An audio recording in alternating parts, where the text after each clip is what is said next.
గోపిక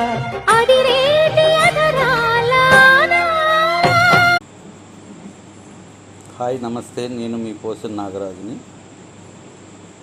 ఇంతకు మీరు ముందు వచ్చే వీడియో చూసుంటారు. ఆమె మహా అద్భుతంగా నటించడం జరుగుతుంది. ఆమె వీడియోలు లక్షల్లో వ్యూస్ వస్తాయి.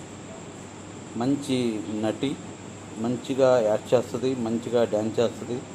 ఆమె చాలా సంప్రదాయంగా పద్ధతిగా ఉంటాయి వీడియోస్ అన్నీ కూడా. ఎన్నో షార్ట్ పిల్లలకి ప్రైవేట్ సాంగ్స్ కూడా చాలా బాగా నటించింది, బాగా డ్యాన్స్ కూడా బాగా వేస్తుంది. అలాగే ఆమె సబ్స్క్రైబర్లందరికీ నా హృదయపూర్వక నమస్కారం. అట్లాగే మా ఛానల్ కూడా ఆదరించాలని కోరుకుంటున్నాను. మేము కూడా మంచి మంచి వీడియోస్, మంచి మంచి సాంగ్స్, షార్ట్ పిల్లలతో మంచి స్టోరీతో మీ ముందుకు వస్తాము. మా ఛానల్ కూడా ఆదరిస్తారని కోరుకుంటున్నాను. Nagaraju Posana YouTube channel.